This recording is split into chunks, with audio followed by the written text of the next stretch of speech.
They say love has no caste, but my village never believed that.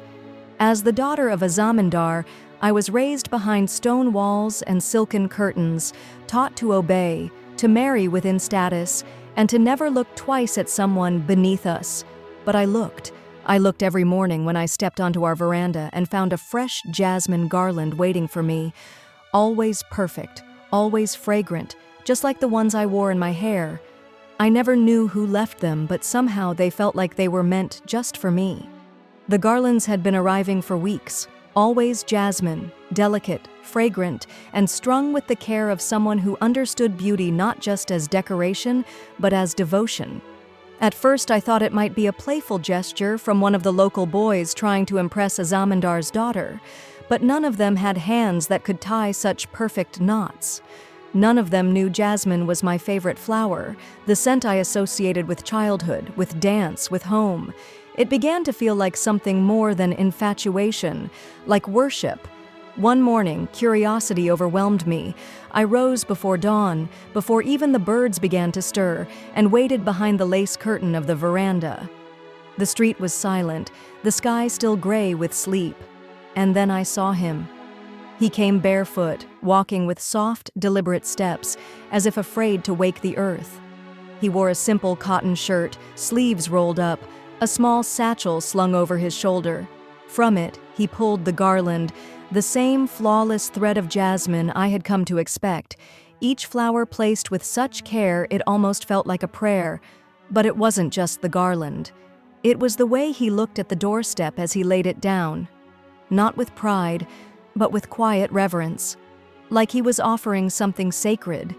His fingers brushed the stone, and for a moment, he just stood there, eyes closed. That's when I knew.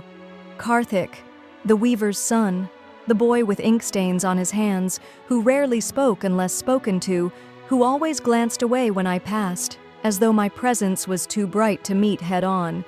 He was always with threads tangled around his fingers, a streak of blue or red across his knuckles, and a thoughtful crease in his brow. He turned to leave, and instinctively I stepped out onto the veranda. His eyes met mine, startled, unguarded. He froze mid-step. Time felt like it held its breath. Neither of us spoke. I only looked down at the garland, then back at him.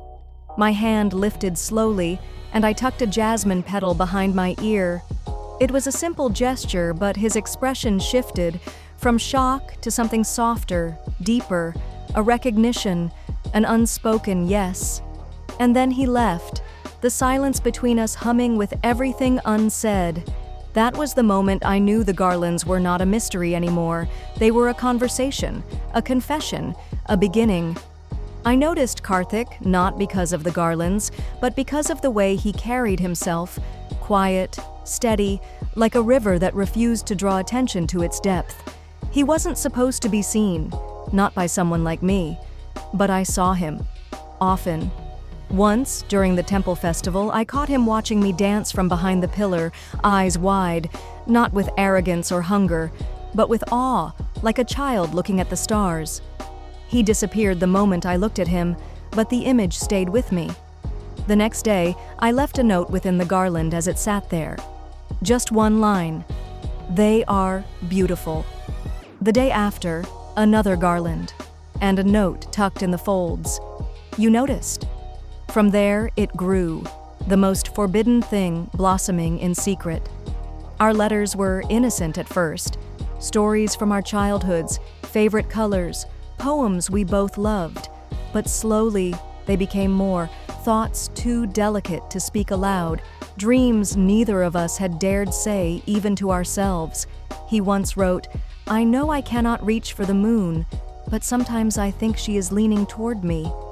And I replied, "The moon is not as far as they say, especially if she's tired of her sky." The first time I touched his hand, it was by accident. Or maybe the universe grew impatient with our restraint. We were meeting in the shade of the banyan tree near the old stepwell. It was the only place no one cared to look, and where his father once came to dye fabrics, long abandoned now. The air smelled faintly of color and water. I had brought him a book of poems, lines that reminded me of his letters. He reached for it as I held it out, and our fingers met. It should have been nothing. A brief graze, but it lingered. His skin was warm and calloused, shaped by work and quiet pride. My fingers curled before I could stop them, holding his for just a second longer than I should have. He didn't speak. He only looked at me, not like I was above him, but like I was real, not a Zamindar's daughter, not a dream, just me. And for the first time in my life, I felt seen. Then, without warning, he reached forward and gently tucked a loose jasmine strand behind my ear. His fingers brushed my cheek, feather-light. "Even the flowers," he whispered, "seem jealous of you." I smiled, unsure whether to laugh or cry.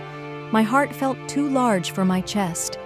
I leaned in, not because I had planned to, but because nothing else made sense.